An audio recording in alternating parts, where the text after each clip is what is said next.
এটি ফরজ। আল্লাহর এই বিধান ফরজ যে আপনি আমি অস্বীকার যদি করি, এই বিষয়ে আল্লাহ তাআলা বলেন ইন্নাল্লাযিনা কাফারু ওয়া কাযযাবু বিআয়াতিনা উলাইকা আসহাবুন নার। নিশ্চয়ই যারা বসবাস করে। তাহলে আপনি জানলেন রোজাটা রাখতে হবে ফরজ, নামাজ রাখতে হবে ফরজ, হজ করা ফরজ, এটা মানলেন, কিন্তু ইসলামী করা হবে। আপনি ইফতার মাহফিলে যাচ্ছেন, সে কোন দলের ইফতার মাহফিলে যাচ্ছে ক্যামেরা বন্দী হবে, সেই ক্যামেরা বন্দীকে আপনি ভয় করার সুযোগ নাই। ইত্তাকুল্লাহ, মুমিন ভয় করবে একমাত্র আল্লাহ সুবহানাহু ওয়া তাআলাকে।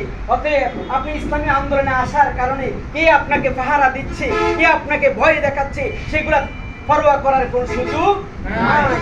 আপনাকে আগুনে নিক্ষেপ করে ভয় দেখাচ্ছে, ফাঁসির কাষ্ঠি ঝুলাবে ভয় দেখাচ্ছে, আপনার সম্পদ লুটপাট করবে ভয় দেখাচ্ছে, আপনার দোকানপাট ধ্বংস করে দিবে ভয় দেখাচ্ছে, এগুলো পরোয়া করার সুযোগ। এবং এই রমজান মাস আল্লাহ আমাদেরকে পাঠিয়েছেন কিসের জন্য?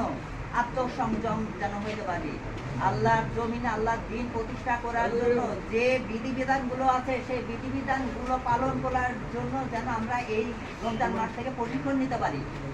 এবং পাঠিয়েছেন কিসের জন্য? আল্লাহর এই রমজান পাঠিয়েছেন রহমত স্বরূপ, মাগফিরাত স্বরূপ, এবং কি জান্নাতিন তাজরি মিন তাহতিহাল আনহার ওয়া মাসাকিন তাইয়্যিবাতান ফি জান্নাতি যালিকাল ফাওজুল আযীম।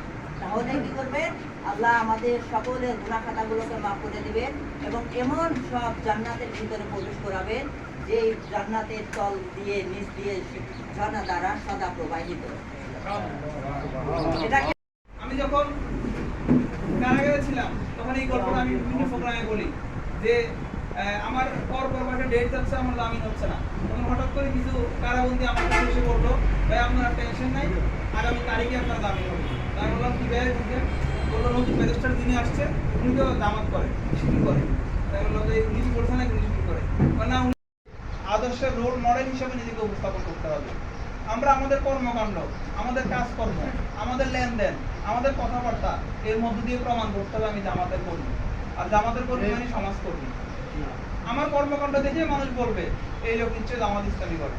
আমরা দেখেছি বুয়েটে আবরার ফাতকে যখন পিটিয়ে হত্যা করা হয়েছে, তাকে ছাত্র শিবির সন্দেহে পিটিয়ে হত্যা করা হয়েছিল।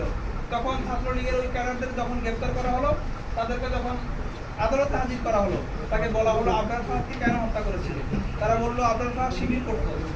তখন জজ সাহেব বলেছে ওয়ালা তামুতুন্না ইল্লা আনতুম মুসলিমুন, হে ঈমানদারগণ তোমরা আল্লাহকে পরিপূর্ণ রূপে ভয় করো এবং কি করো? তোমরা মুসলিম না হয়ে মৃত্যুবরণ করো না।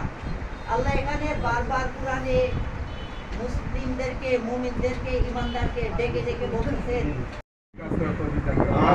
বাংলাদেশের প্রশাসনের ব্যক্তিদেরকে আল্লাহ ইসলামের পক্ষে কাজ করতে হবে। বাংলাদেশের মধ্যে আল্লাহ যারা নেতৃত্ব দেয় তাদেরকে ইসলামের পক্ষে কাজ করতে হবে। তারা জনগণের আল্লাহ জানমালের নিরাপত্তা দিতে পারে তৌফিক দান করেন।